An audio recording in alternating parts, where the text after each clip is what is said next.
లేదు. మన యాక్టింగ్ చేసి ఒకరిని ఇంప్రెస్ చేయాలనే ఇంట్రెస్ట్ నాకు ఉండదు. వాళ్ళ భాషలో మాట్లాడి, వాళ్ళ యాసలో మాట్లాడి వాళ్ళని ఇంప్రెస్ చేయాలనేది నా తత్వం కాదు. అలాగే మీరు రాజకీయాల్లోకి వచ్చినప్పుడు అంటే టీడీపీ పార్టీ పరంగా కొన్ని ఆ, నిర్ణయాలు తీసుకునేటప్పుడు మీరు అన్న ఒక మాట మీకు చాలా ఆ, నష్టం చేసింది తారక్ గారి కోసం, జూనియర్ ఎన్టీఆర్ కోసం.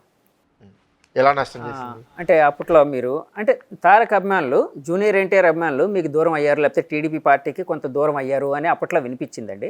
యాక్చువల్గా తారక్ గారి అవసరం టీడీపీ పార్టీకి లేదు అని ఏదో అంటే ఆ కామెంట్స్ కరెక్ట్గా నాకు తెలియదు, మీరు చేసిన కామెంట్స్ ఏంటో ఒక్కసారి దానికోసం ఆ క్లారిటీ ఏమైనా ఇవ్వగలరా?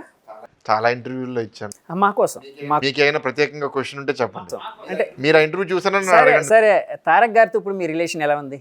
సో ఆ రోజు ఆ ఇంటర్వ్యూ రిలీజ్ అయిన తర్వాత నెగిటివిటీ రావడం అనేది వాస్తవం అండి. అండ్ నేను కూడా అనలైజ్ చేశాను.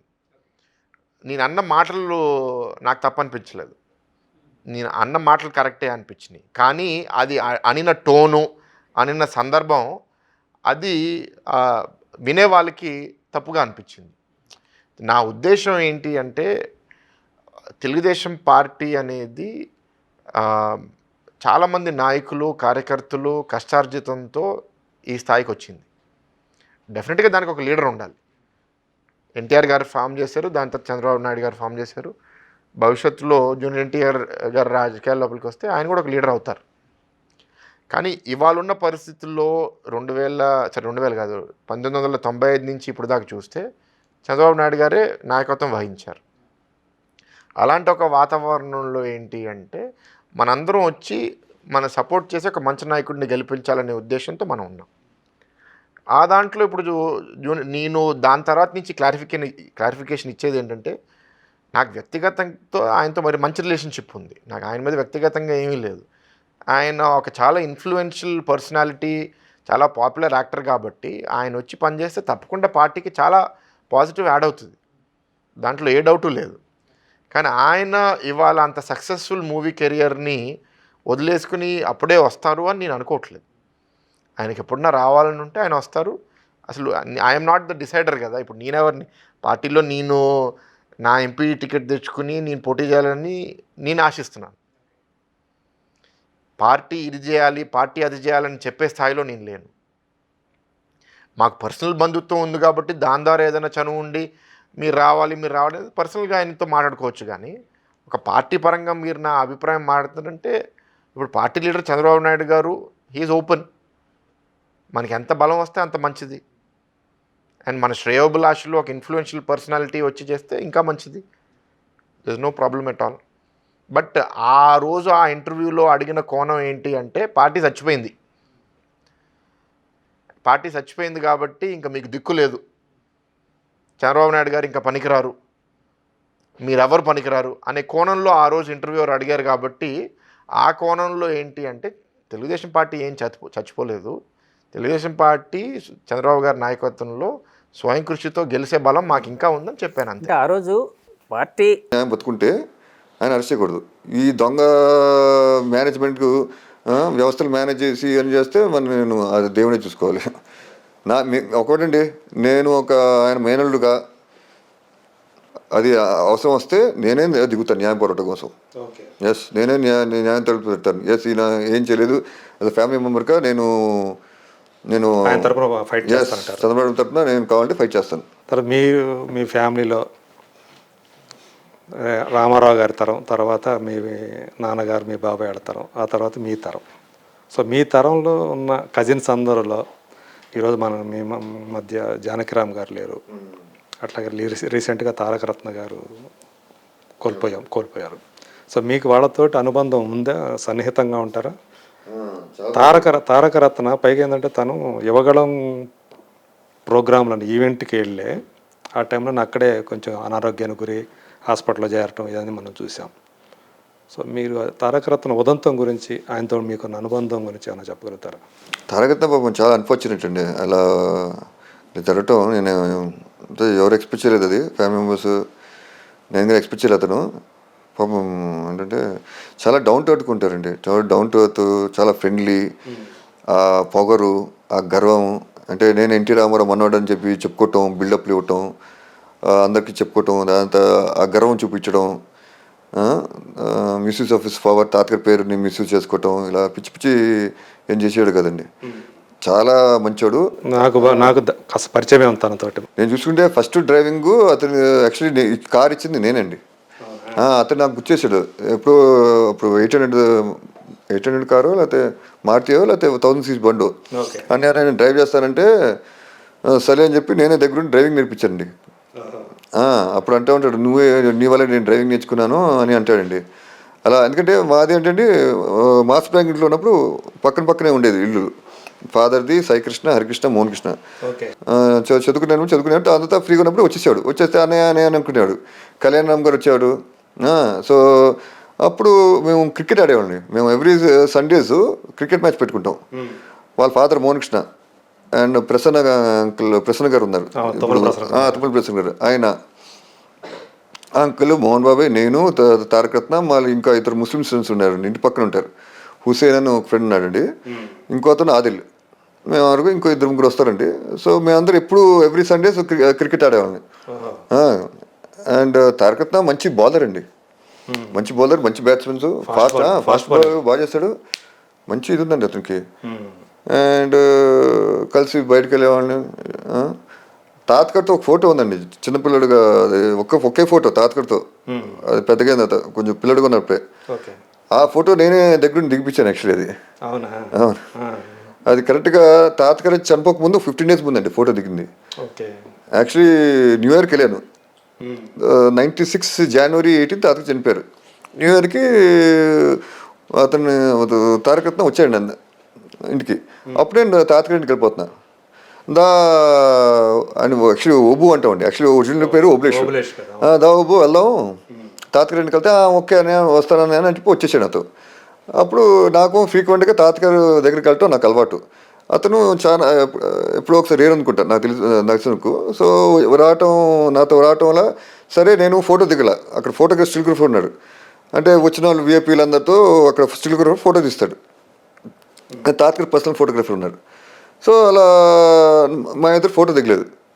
నా ఫోటో దిగిపోలేదు, ఇతను దిగితే బాగుంటుంది, ఎందుకంటే మేబీ ఎప్పుడో ఒకసారి వస్తున్నాడు కదా అని చెప్పి నేను దిగుతూనే ఉంటా.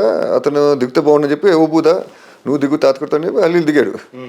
తర్వాత లాస్ట్ పిక్చర్ అండి, ఆ ఫోటోగ్రాఫర్ ఉంది నా దగ్గర, అదే సర్క్యులేట్ అవుతుంది ఫోటో తాతగారితో లాస్ట్ దిగిన ఫోటో.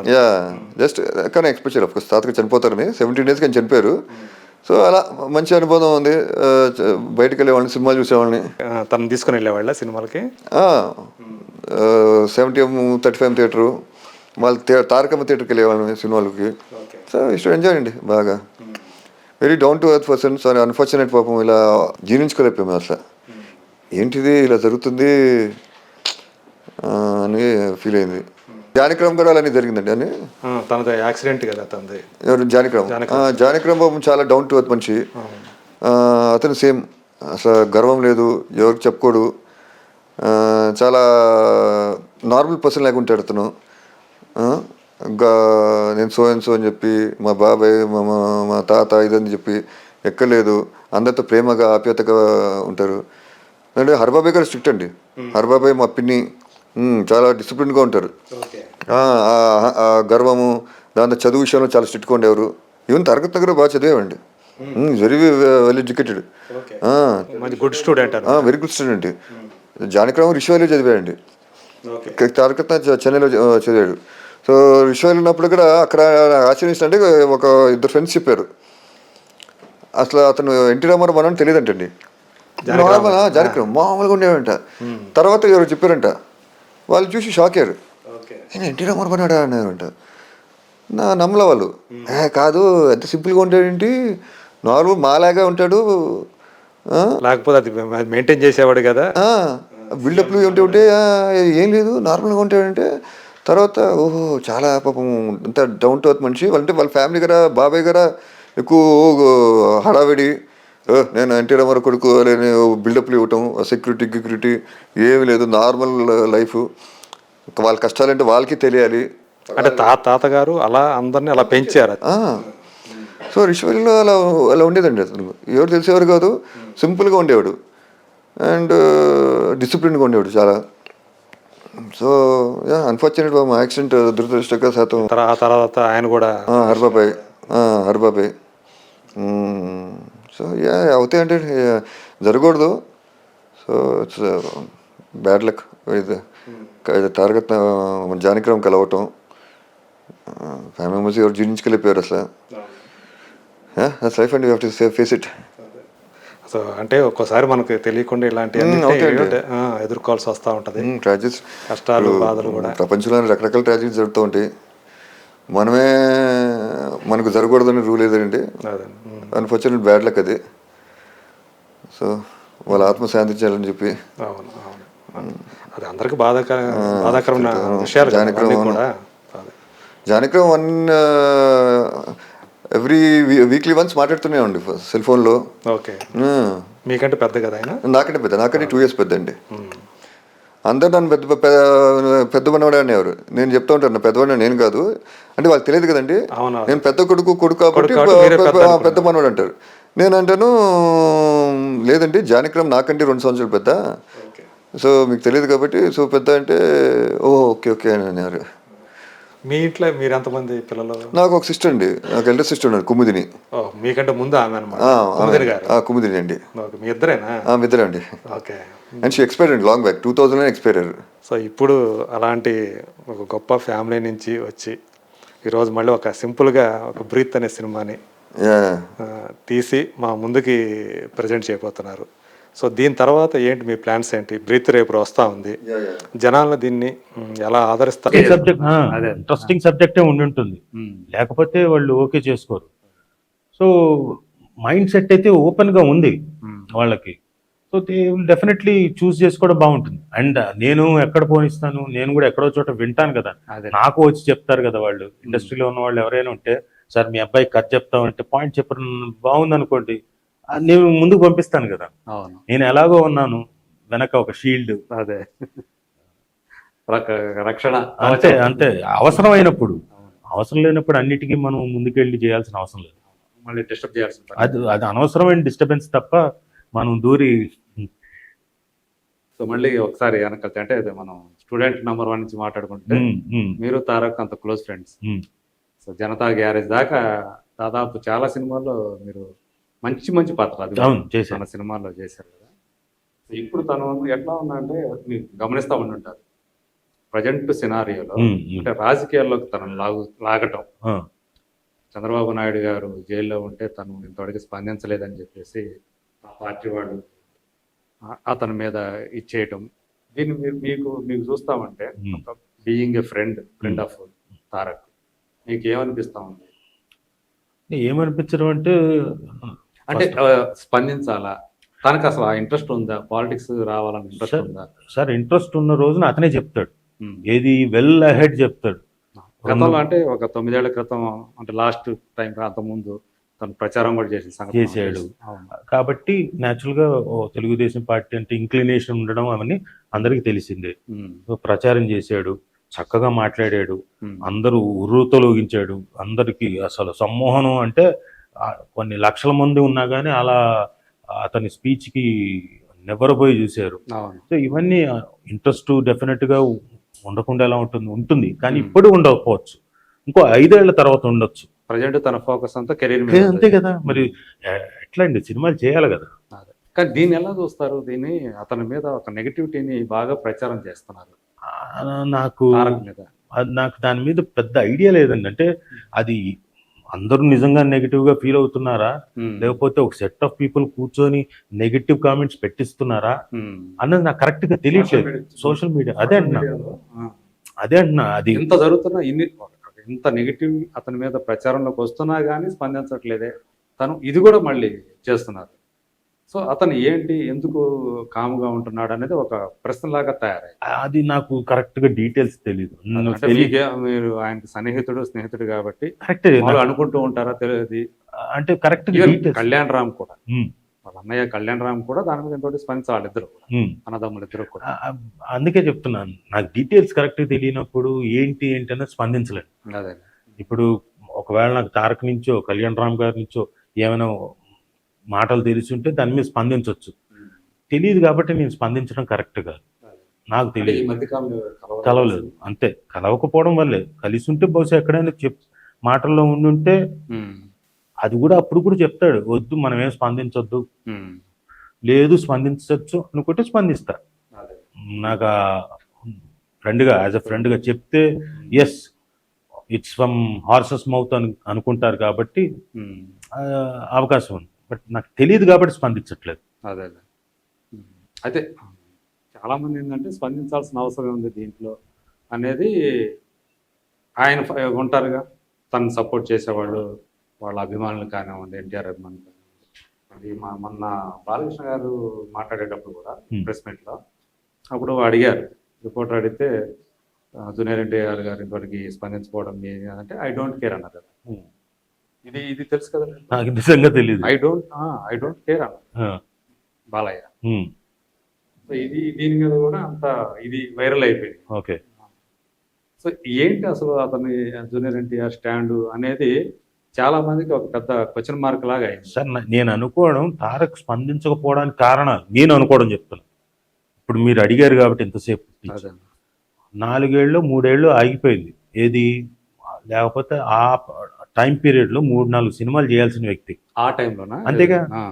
ఇప్పుడు RRR చేయాల్సిన టైంలో ఆ టైంలో 3-4 సినిమాలు చేయాల్సిన టైమే కదా, అది ఆగిపోయింది. కాకుండా ఇప్పుడు ఈ సినిమా చేయడానికి, దేవర చేయడానికి కూడా దాదాపు 1 సంవత్సరం వెళ్ళిపోతుంది. మ్యాగ్నానిమిటీ అద్భుతంగా, బిగ్ క్యాన్వాస్ మ్యాగ్నానిమిటీ ఉంది.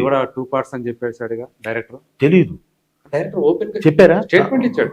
ఓహో, నాకు అది తెలియదు. మొన్న 3 రోజుల క్రితమే తను వచ్చి తను ఒక వీడియో రిలీజ్ చేశాడు. ఓకే. ఇది అంటే మేము మామూలుగా అనుకున్న ఒక సినిమా. నాయుడు గారు ఈ తెలుగుదేశం పార్టీని కాపాడారండి, ఆ లక్ష్మీపార్టీ దగ్గర నుంచి కాపాడారు. అయితే ఇప్పుడు అప్పుడే కాదు, అంతకుముందు కూడా భాస్కరరావు టైంలో కూడా మైసూరులో కాపాడింది కూడా ఆయనే. 2 సార్లు జరిగింది. ఇప్పుడు 3వసారి ఏంటంటే ఈ జగన్ ప్రభుత్వం మీద తిరుగుబాటులాగా ఉంది కొద్దిగా. ఈయన కొద్ది పెద్ద ఆయన కాబట్టి నెక్స్ట్ ఎవరు అవకాశం తెలుగుదేశం పార్టీలో జూనియర్ ఎన్టీఆర్కి అయినా అవకాశం ఉందంటారా? లోకేష్ ఒక ఆయన ఉన్నాడు, జూనియర్ ఎన్టీఆర్. ఇది వాళ్ళే కావాలని ఉంది, ఇంకొకళ్ళైనా కావచ్చు, ఏముందండి దానికి. ఇప్పుడు వారసత్వం ఇది ఏమైనా రాజకీయ రాచరికమా? కాదు కదా. తండ్రి తర్వాత కొడుకు రావాలా, కొడుకు తర్వాత ఇంకోళ్ళు రావాలా, అది ఏం లేదండి. ప్రజలు ఎవరు ఎన్నుకుంటే వాళ్ళు, అది ఎవరైనా రావచ్చు. ఆ పార్టీలో ఎవరైనా కొత్త ఇంకో నాయకుడు కూడా వచ్చినా, జూనియర్ ఎన్టీఆర్ అయినా కావచ్చు, లోకేష్ అయినా కావచ్చు, ఇంకొకళ్ళైనా కావచ్చు, దానికేముందని. అది ఇప్పుడు చెప్పలేము మనం అట్లా. అంటే వీళ్ళు ఏమంటారంటే లోకేష్కి ప్రిఫరెన్స్ ఇస్తున్నారు, జూనియర్ ఎన్టీఆర్ పక్కన పెట్టారు అంటుంటారు. పక్కన పెట్టేది ఏముంది, అతని సినిమాలు అతను చేసుకుంటున్నాడు. ఈయనేమో ఈ 2-3 ఏళ్ళ నుంచి మినిస్టర్గా చేసి ఎమ్మెల్సీగా ఉండి ఉన్నాడు కదా. అసలు పక్కన పెట్టడం అంటూ ఇదేం కాదు లేకండి అది. సరే, ఆల్రెడీ ఇప్పుడు 4 ఏళ్ళు 3 ఏళ్ళు ఏమో మినిస్టర్గా చేశాడు అతను లోకేష్. తర్వాత ఇప్పుడు ఎమ్మెల్సీ ఉంది. మరి ఇతనేమో జూనియర్ ఎన్టీఆర్ ఏమో సినిమాల్లో బిజీగా ఉన్నాడు కదా, ఆస్కార్ అవార్డు అది ఇదంతా. మరి రావాలనుకుంటే రావచ్చు, ఏముంది, వాళ్ళ తాత పార్టీని ఎవరు కాదంటున్నారు. అందరు కావాలనే అంటారు, జూనియర్ ఎన్టీఆర్ కూడా వస్తే మంచిదనే అంటారు. వీళ్ళు రాజకీయ నాయకులు ఏంటని కొంతమంది, వాడు వస్తే మంచి వీళ్ళు దెబ్బతింటారని, లేకపోతే వీళ్ళు ఏదో చేస్తారని. ఇప్పుడు కుచిత రాజకీయాలు అయినప్పుడు ఏం మాట్లాడతారండి. ఇప్పుడు ప్రజలు ఎన్నుకున్నప్పుడు, ఇక్కడ కూడా అంతే కదా, తెలంగాణలో కేటీఆర్ ఎందుకు రాకూడదండి? కేటీఆర్కి ఏం చదువు లేదా, తెలివి లేదా, మినిస్టర్గా బాగా చేస్తున్నాడు కదా. అందువల్ల తప్పది, అసలు ఆలోచనే తప్పు అనమాట. అంటే ఓట్లేండి, ఇది ఏంటంటే ఈ తెలుగుదేశంను జనసేన కలిస్తే కొద్దిగా టఫ్ కాంపిటీషన్ అంటున్నారు చాలామంది. అవును, అది కలవటము, తర్వాత ఓట్లు. ఇప్పుడు నాయకులు కలవటం కాదు కదా, కింద ఓట్లు కూడా పర్కులేషన్కి పోవాలా. అది వాళ్ళకి వీళ్ళు వేసుకోవడం, వీళ్ళు వాళ్ళు వేసుకోవడం జరిగితేనే అప్పుడు ఉపయోగం. అదే. మరి మీరు ఎలాగ రెస్ట్ తీసుకున్నారా, లేకపోతే ఏమైనా ఆధ్యాత్మిక కార్యక్రమాలు పాల్గొంటుంటారా? మీరేమన్నా ఇంట్లో ఏం చేస్తుంటారు ఇప్పుడండి? ఏమి లేదండి, ఏదో చిన్న చిన్న పనులు, వాళ్ళు ఫ్రెండ్స్ వాళ్ళు వస్తుంటారు. నేను మామూలుగా 5:30, 6కి లేస్తాను. లేచేసి అప్పటికంటే మా మిస్సెస్కి ఈ మధ్య కొంచెం ఆరోగ్యం సరిగ్గా అవుతాం, కొద్దిగా లేట్కి లేస్తాయి 7:30కి. ఓకే. కాఫీ పెట్టుకొని కాఫీ తాగేసి ఉమ్, ఒక అరగంట యోగా చేస్తాను. ఉమ్, ఆ తర్వాత 45 మినిట్స్ వాకింగ్ చేస్తా. ఓకే. ఇంకా ఆ తర్వాత స్నానం పానం ఉమ్, అది. ఓకే. అది మీరు ఆరోగ్యంగా ఉండాలని మంచి అంటే మంచిగా ఏమైనా అవకాశం ఉంటే సామాజిక సేవ కార్యక్రమం పాల్గొనాలని కోరుకుంటున్నాను. థ్యాంక్ యూ అండి. ఓకే, నమస్కారం.